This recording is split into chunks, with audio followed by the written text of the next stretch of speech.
Hi, I'm Valerie Engelhardt.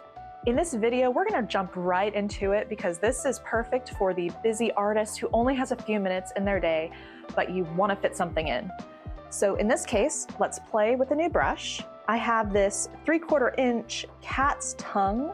It is a synthetic brush by Zen Art. I got it as part of a set years ago, but I haven't really used it very much, so I want to try it out today. I love the shape of this brush, but I don't use it very much, so let's do some mark making. Let's grab, I don't use purple that much. Let's do some purple. All right, nice thin line. Just gently graze the paper and get a nice thin line. What if I do it this way? Still light pressure. What if I go down like this? Be good for petals. And look at the shape we get, almost like a long arrow, chevron maybe. Let's go on the side. What happens if I just do light, then press down heavy, bring it up, light, press down, up. Okay, that could make some good leaves and petals. What else? How are the dots? Okay. What about? And right now, all this is mark making just to get used to how this brush works. Maybe from the side. Light, push, light, push.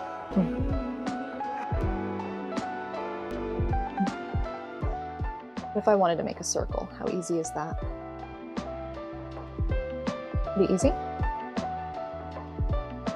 And let's make some leaves. Let's see. If I just do some leaves, that's nice.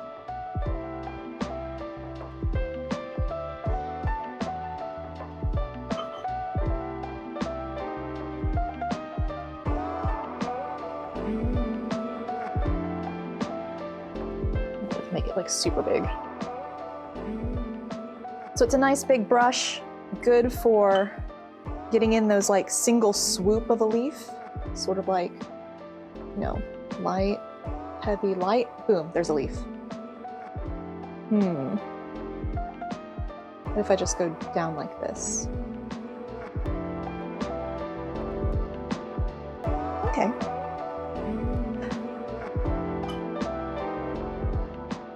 So those are some of the marks we can get with this brush. And I just want to show off that even though I just used one color, this is Daniel Smith Imperial Purple, and you can see that it's splitting, and we're getting some lovely pinks as well. So that's just a fun thing. If you have paints with multiple pigments in them, when water is introduced, they can split, and it's really pretty. All right, so we did some exercise, we warmed up, we got used to our brush. Let's get another piece of paper. And this paper is inexpensive because this is just a quick exercise. This is Arteza Professional, but it's still inexpensive compared to like your Arches or your Fabriano. And I don't waste paper, look, like that's on the back, but it holds up. We're not framing this.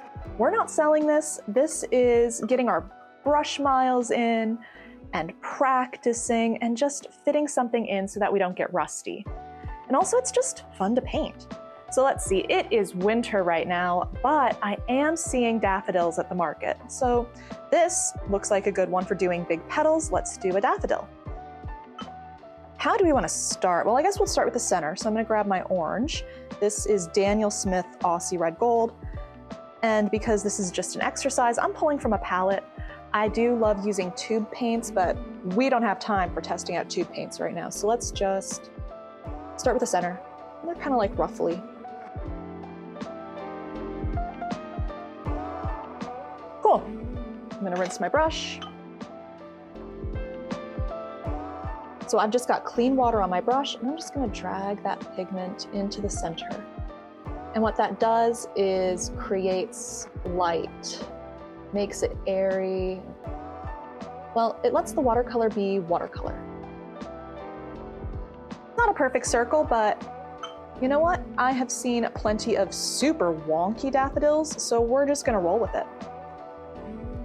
I'm gonna go into this is a cadmium yellow hue, also by Daniel Smith. So we can try a couple ways of doing this. We can start from the top and drag it down, since that'll give us a nice tip, or drag up. Because we are experimenting with a new brush, and this is just for fun, let's try it like that.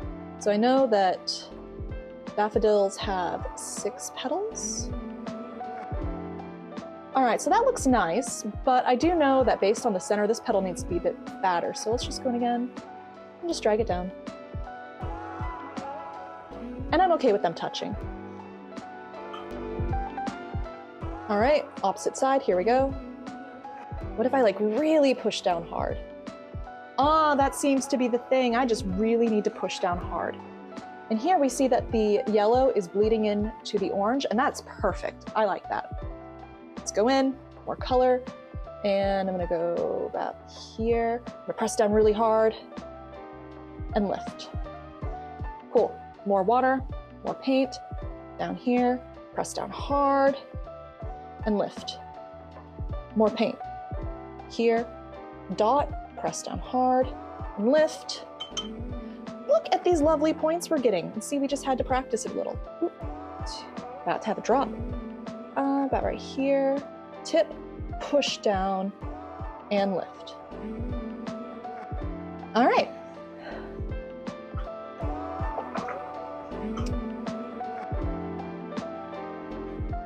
Now we can leave it like that, or I can grab a little bit of my quinacridone gold and just kind of dot the tips. And maybe let a little diffuse around the center, just to see, may as well.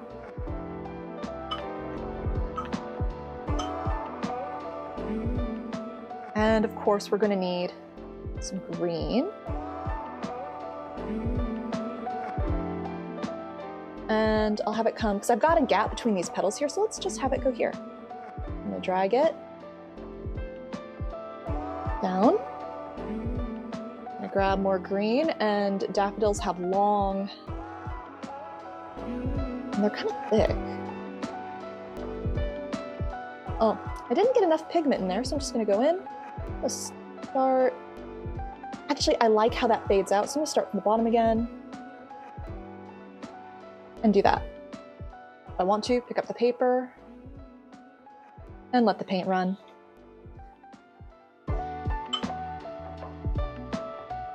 We could leave it there. I'm not going to. I'm gonna bring one there.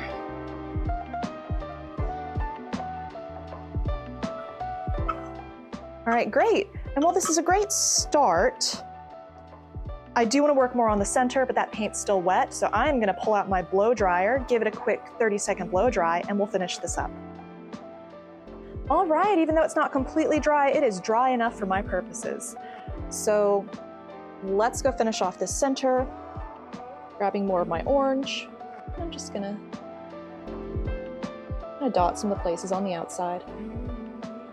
I like lost and found edges, so I'm not gonna do a complete outline, but just something like that. And I'll drag some of it in.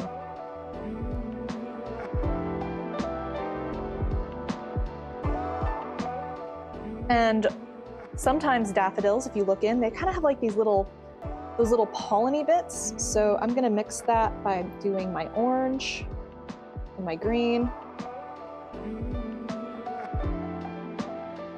I'm just gonna dot a little bit in. Like that. Now, I'm okay with my leaf being like this. If you're not, then we've already got a bit of a mix here. Let's just do that. And let's two-tone it. Let's grab that quinacridone gold we were using, mix it in. So I'm not introducing any new colors. Everything is already in this painting. Let's go ahead and make this leaf stronger. But now we have a couple tones going on. Nice and interesting.